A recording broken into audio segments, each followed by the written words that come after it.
Assalomu alaykum, hurmatli kuzatuvchilar. Bugungi murojaatimiz shundan iboratki, xalq tilida aytadigan bo'lsak, Sampi shifoxonasi haqida bo'ladi. Ya'ni barchamiz guvohmiz, Sampida juda ham binolari ko'p, bo'limlari ko'p, tug'ruq bo'limi bor, bolalar bo'limi bor. Hammadan qizig'i shundan iboratki, Sampi respublikanskiy shifoxona hisoblanadi.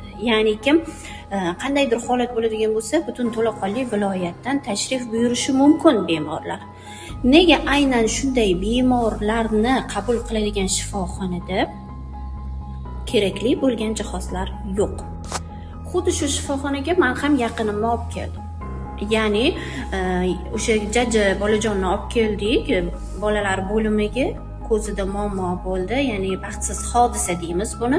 Aynan bu baxtsiz hodisada birinchi yordamni ko'rsatishda shifokorlariga gap bo'lishi mumkin emas, bilimlari, muomalalari va bu yerda shart-sharoitlariga mutlaqo gap bo'lishi mumkin emas.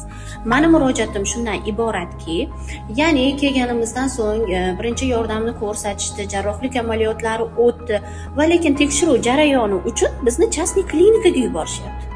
Va men savol bilan shifokorga yuzlandim. Nimaga aynan shunday katta shifoxona bor va siz bizani bir xususiy tashkilotga, ya'ni klinikaga yuborasiz, xususiy klinikaga desam, bizda buni tekshiradigan apparatlarimiz yo'q deb aytishdi.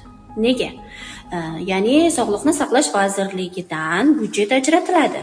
Aynan shifoxonalarni ta'minlab berish uchun har qanday jihozlar yo bo'lmasam dori vositalari bilan ta'minlash shart.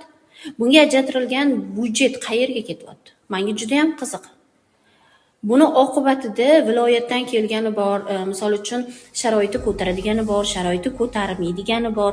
Xususiy klinikalarga borsangiz, bitta shu tekshiruvni o'zi palon so'm. Juda ham qimmat.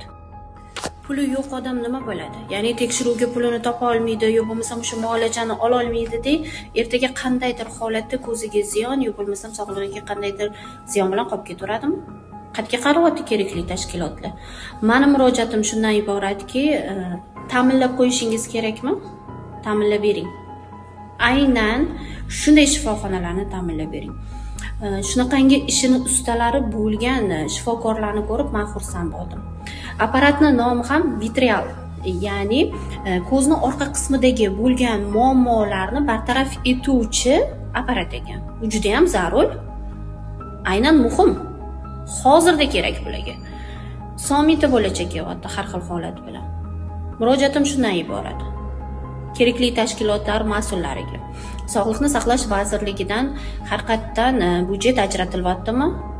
Ajratilgan byudjetni bering va kerakli o'sha anjomlari bilan ta'minlab bering shifoxonalarni. Yo hammadan qizig'i, vrachlar open byudjet o'ynab, qandaydir nimadir holatda o'zi yugurib yuribdi. Nega? Nega bunaqa shifoxonalarni ta'minlab berilmayapti? Nima sabab? Nima to'sqinlik qilyapti bunga? Murojaat qilib qo'ygan bo'lardim. Hurmatli o'sha mas'ullar, aynan shunday shifoxonaga, shunday mas'uliyatli shifokorlarni to'laqonli ishlashini, ya'ni jihozlari bilan ta'minlab bering. Bizga har bitta xat hujjati berildi. Minzdravga chiqilgan, qaysi anjomlari yo'q, qaysi jihozlari yo'q, har bittasi berildi. Buni taqdim etamiz. Hurmatli mas'ullar, sizlardan ijobiy natija kutib qolamiz. Ya'ni kim bu yerga kelayotgan jajji bolajonlarga sizlarning ham foydanglar tegsin. Aslida bular qarz so'ramayapti. Kerakli holatda, qonun asosida, dokument asosida siz ta'minlab berishingiz kerak bo'lgan jihozlarni so'rashyapti. Salomat bo'ling, bizni kuzatishda davom eting.